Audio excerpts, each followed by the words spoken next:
Hey there, you guys. Welcome back. This past weekend, I went to an orchid show in Toronto, Ontario, and I picked up a few things, and I wanted to share with you what I got.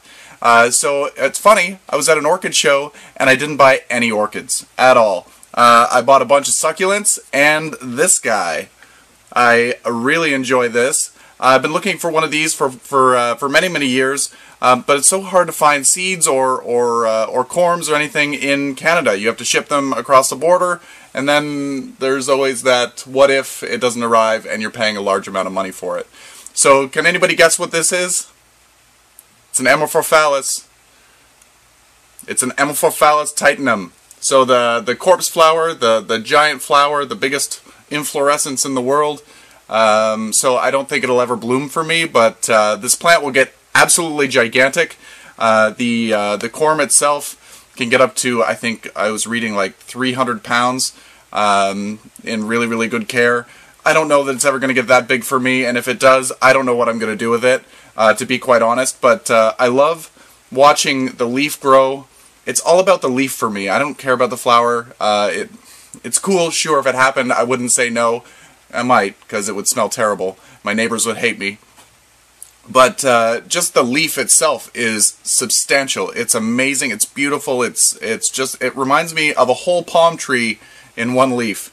Just grows up, I don't know, 15-20 feet tall when it's mature, and it just spreads out. So it looks like a tree. And the trunk, I call it a trunk. It's the stem. The petiole is gigantic. It's huge. So this one's just a tiny little seedling. It looks like it was planted January, February, March, April, May, June. June of 2018. So this is what it looks like, and I don't want to dig around to see if the corm has developed yet.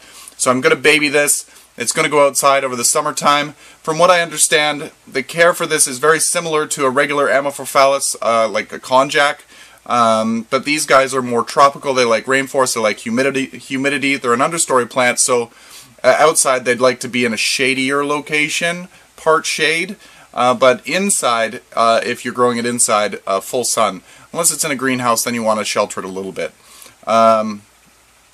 They like to be on the moist side. You don't want to, when this one goes dormant versus the konjac, from what I understand, and we'll learn more about that as it grows, they don't want to dry out as a dormant corm. They want to stay on the moist side. But if the temperatures drop down, if it goes down, I don't know, like 50 degrees, then you want to keep it on the drier side because it could promote rot. But we'll grow this and we'll see how it goes, and I can't wait to take you on this journey with me. I'm super excited. Again, no idea what I'm going to do with it when it gets to be big, but that's not the point. Right now, it's tiny, and so excited to grow this. I thought they were just selling konjacs, which I already have, but then I asked them about it, and it was Titan. So that's fantastic. So I thought I'd show you that. So excited. And then I bought a bunch of succulents. So down here you will see my little assortment. So not all of them are succulents. This one here is a Hoya macrophylla. The leaves on it are really interesting. It's a variegated variety, Macrophylla variegata, and as it grows, it's going to have a nice white margin, and then occasionally you will get pink in there as well. The flowers, I believe, are relatively, well, not small, but a standard size hosta flower, but I believe they're yellow. I can't be 100% sure. So I wanted to get more varieties of Hoya. If I've been saying hosta, I apologize. Hoya, because they're really interesting and they grow well in my light condition in the house. So I get good light, but nothing is really direct light. I have one window that gets beautiful direct light, but that's it. And it's in the stairwell, so I can't really put a lot of plants there because that's a high traffic zone. High traffic. So, yeah, so this one's going to be cool. I love the veining of the leaf. I have, what types do I have? I have Carrii, I have Carnosa, and I have another variety. I can't remember. Starts with an A, but I've got a tag over in the grow space. But it's doing okay. I think I had mealybugs for a while, but it's doing better now. So that's the macrophylla. Then I also got a Hoya I have no idea. I was Googling these. What is this? Hoya Rangasan Splash. So this is another variety of Hoya that is, this one has loosely variegated. They call it, it's a variegated, but it's more like a splashing of, if you weren't looking, if I was to look at this in a garden center, I'd say, oh, what's wrong with that plant? Because it's not like a variegation that we typically know. It just looks like somebody got it dirty and it's not clean. But that is the way that the leaves are supposed to look. It's a little bit of a dappled look. So I'm excited to see how this grows. So I'm going to repot these both. I'm going to repot both of these into maybe a 4-inch pot, and I'm going to use a very well draining mix. It's best to use like a cactus mix for these guys, just because they want free draining. The easiest way to kill a Hoya is to overwater it. So it's a really foolproof plant if you're not a big waterer and you maybe don't have a bright window, but you still have good light. They will do well in lower light, but they need to be on the drier side in lower light. They need to be on the drier side in high light too, but they water more often. Really confusing, right? So anyway, 2 new Hoyas, and then I got this guy here. This one, I hope I'm going to say this right. Xerocycleos dangii. I hope I write. I hope I write. I can't even talk still. I hope I'm right with that. So this one's called a silver dollar vine. So I'm excited to see how this one grows. They're supposed to have yellow blooms, and the leaves are supposed to be like perfect little circles, and it's a hanging plant. So I'm going to put it in a nice hanging pot. I'll probably just get some pot hangers and put it in. For now, it'll go in a 4-inch pot, and then I'll put it up into a bigger pot as it grows, I think. You can take cuttings from this and pop them into the soil, but I just want to see how this grows. I want to let it do its thing. But I think in the beginning, cuttings might be a good thing because it would fill in the pot a lot faster. So if I just let this one grow and do its thing, I might get 2, maybe 3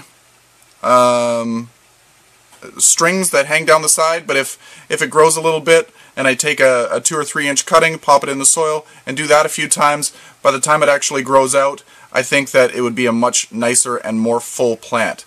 So let me know what I should do in the comment section below, whether I should just leave it as it is, or every so often when it grows a little bit, take cuttings, pop them in, and fill in the pot faster. If I do that, I might go with a 6-inch pot. I might be over-potting it. Anyway, in the comment section down below, let me know. Maybe you're growing this plant. Give me some of your experience with it, and I'd love to hear it. These plants all grow differently for everybody. So this guy likes high light and free draining soil. So very much like the Hoya. I don't believe that this one wants to be in a lower light situation like a Hoya can tolerate, but we'll see how it works out. So if you've grown this one, let me know. Really excited to know more about it. Then this wasn't at the Orchid Show, but this was in on the way back from the Orchid Show. We went to a garden center, and I found this little string of pearls for only $3.99. So I bought this string of pearls. I've been wanting to get them for a while, but I don't know. They've been expensive, and I didn't want to pay that sort of price. Not really expensive, but $10 or $12 for a small pot. But this was a perfect price. So I'm excited to see how this one grows. These guys like good light, but they don't have to be in direct sun.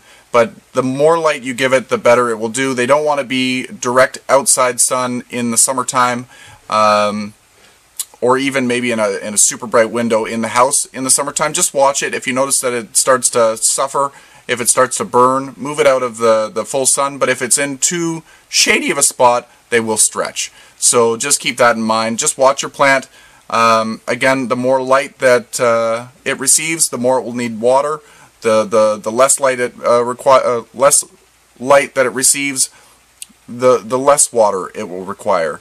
But these guys tend to require needing to be dried down before watering. So you want to make sure that the soil is dry to the touch before you water it again. if you have it outside in the summertime in a part shade location, then you would probably be able to water it more often because it dries out faster outside. Anyway, I'm rambling. So String of Pearls is the next plant that I purchased, and I really enjoy it. And it's really cute. They look like little peas, and they do. I was listening to some people talking about them, and they have little windows. There's a little line on the little pea, and that allows the light in to all the chlorophyll. It's a little window to the inside of the plant, which is really, really cool. Alright, so what else do we have here? I've got this little Crassula Barclayi. I hope that I'm saying that right. So I was really looking for the Crassula Buddha's Temple, but this is very similar in my mind to the shape of it. I will buy a Buddha's Temple when I find it, but this one is really, really cool. So I wanted to give this a whirl, see how it would grow. These guys like to be in highlight, maybe a part shade location in the hot heat of the summer, but full sun should be fine for this. So the more light the better. You'll find that if you don't give it enough light, it will start to stretch and it won't look this cute. So keep that in mind if you're ever growing any of the Crassulas. For the most part, if they're not given enough light, they will stretch. But all in all, pretty easy care. You're going to treat it like any other succulent. You're going to let it dry out between waterings and then water it really, really well. Let it dry out. Free draining soil. If you're in a peat-based soil that doesn't drain very well, chances are it will rot out. Just if you do that, then make sure it's in a very small pot, perhaps a clay pot, where it does dry out quicker. If it's over potted and it stays too wet, it will rot. So I'm rambling. Wow. So and then I found these two little. I hope that they're going to come into focus. They're really small. They're in like little inch pots. These pots are adorable. They're like little fairy garden pots. So if you're doing a fairy garden, these might have been perfect because you can put these on a little fairy table or beside a little bench, and they're absolutely perfect for a little potted plant. So these are little echeveras. I really enjoyed the little red outline on the leaves on this one, and this one just was really cute. So they were cheap. They were $2.50 each for these guys, so I picked up a couple. Especially this one. I think I've been looking for this one. I can't remember what the name potentially is. Echevera agravoides or something. Ebony, I believe, but that's just a guess.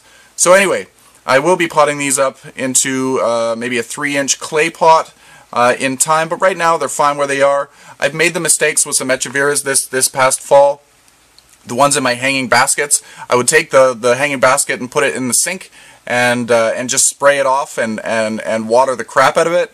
But I found out later that if you get water on the leaves, or in the water that sits in between the leaves and right near the stem, it will cause rot. So I rotted out a lot of my mixed pots of succulents, and I feel terrible. So I'm going to try to do these as individual pots, making sure now to be careful when I water, not to get any water in the rosette. And in the summertime, it's fine. I could water it no matter what. I think they would just dry out quicker.